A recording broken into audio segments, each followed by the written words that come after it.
A month since, the physicians had named 4 weeks as the outside period during which breath could be supported within the body of the dying man.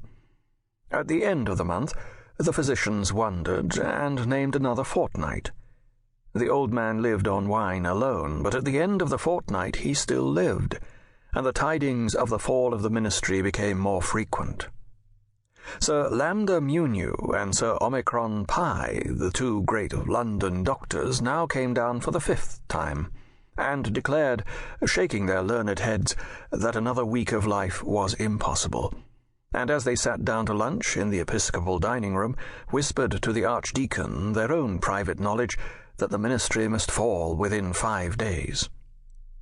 The son returned to his father's room, and after administering with his own hands the sustaining modicum of Madeira, sat down by the bedside to calculate his chances.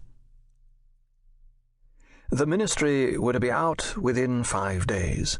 His father was to be dead within... No, he rejected that view of the subject. The ministry were to be out, and the diocese might probably be vacant at the same period. There was much doubt as to the names of the men who were to succeed to power, and a week must elapse before a cabinet was formed. Would not vacancies be filled by the outgoing men during this week? Dr. Grantly had a kind of idea that such would be the case, but did not know, and then he wondered at his own ignorance on such a question. He tried to keep his mind away from the subject, but he could not. The race was so very close, and the stakes were so very high. He then looked at the dying man's impassive, placid face. There was no sign there of death or disease.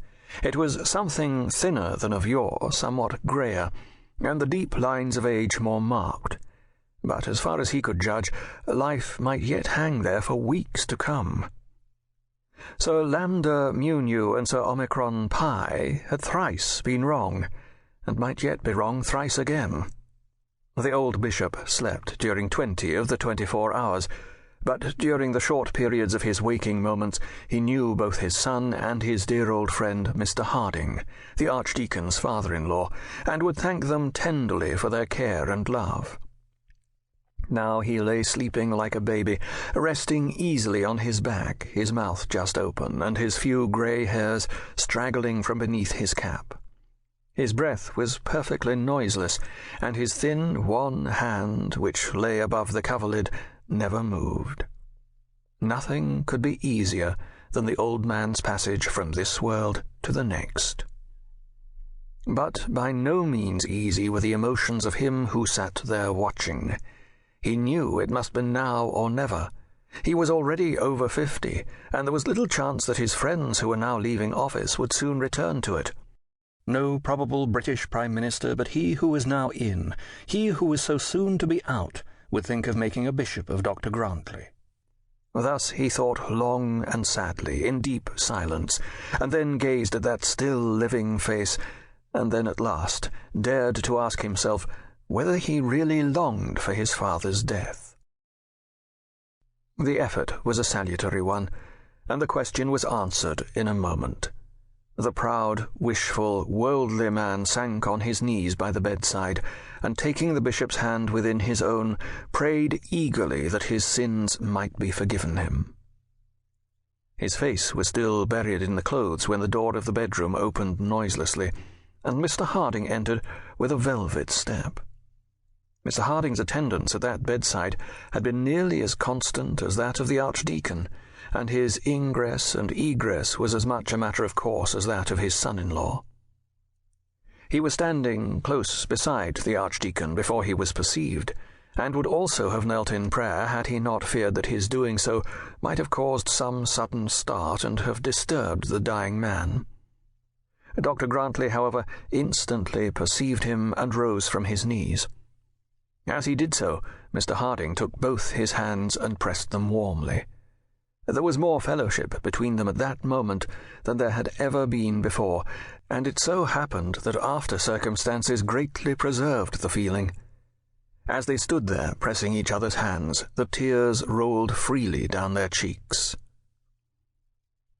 "God bless you, my dears," said the bishop, with feeble voice as he woke. "God God bless you. May God bless you both, my dear children." And so he died. There was no loud rattle in the throat, no dreadful struggle, no palpable sign of death, but the lower jaw fell a little from its place, and the eyes which had been so constantly closed in sleep now remained fixed and open. Neither Mr. Harding nor Dr. Grantly knew that life was gone, though both suspected it. "I believe it's all over," said Mr. Harding, still pressing the other's hands. "I think, nay, I hope it is." "I will ring the bell," said the other, speaking all but in a whisper. "Mrs. Phillips should be here." Mrs. Phillips, the nurse, was soon in the room, and immediately, with practised hand, closed those staring eyes. "It's all over, Mrs. Phillips?" asked Mr. Harding. "My lord's no more," said Mrs. Phillips, turning round and curtsying low with solemn face. "His lordship's gone more like a sleeping babby than any that I ever saw." "It's a great relief, Archdeacon," said Mr. Harding. "A great relief. Dear, good, excellent old man. Oh, that our last moments may be as innocent and as peaceful as his." "Surely," said Mrs. Phillips, "the Lord be praised for all his mercies. But for a meek, mild, gentle-spoken Christian, his lordship was—" And Mrs. Phillips, with unaffected but easy grief, put up her white apron to her flowing eyes. "You cannot but rejoice that it is over," said Mr. Harding, still consoling his friend. The Archdeacon's mind, however, had already travelled from the death-chamber to the closet of the Prime Minister. He had brought himself to pray for his father's life, but now that that life was done, minutes were too precious to be lost. It was now useless to dally with the fact of the bishop's death, useless to lose perhaps everything for the pretence of a foolish sentiment. But how was he to act while his father-in-law stood there holding his hand? How, without appearing unfeeling, was he to forget his father in the bishop, to overlook what he had lost, and think only of what he might possibly gain? "No, I suppose not," said he at last in answer to Mr. Harding. "We have all expected it so long." Mr. Harding took him by the arm and led him from the room. "We will see him again tomorrow morning," said he. "We had better leave the room now to the women." And so they went downstairs. It was already evening and nearly dark. It was most important that the Prime Minister should know that night that the diocese was vacant. Everything might depend on it. And so, in answer to Mr. Harding's further consolation, the Archdeacon suggested that a telegraph message should be immediately sent off to London. Mr. Harding, who had really been somewhat surprised to find Dr. Grantly, as he thought, so much affected, was rather taken aback. But he made no objection. He knew that the Archdeacon had some hope of succeeding to his father's place, though he by no means knew how highly raised that hope had been. "Yes," said Dr. Grantly, collecting himself and shaking off his weakness. "We must send a message at once. We don't know what might be the consequence of delay. Will you do it?" "I? Oh, yes, certainly. I'll do anything, only I don't know exactly what it is you want." Dr. Grantly sat down before a writing table, and taking pen and ink, wrote on a slip of paper as follows: "By electric telegraph, for the Earl of Blank, Downing Street or elsewhere. The Bishop of Barchester is dead.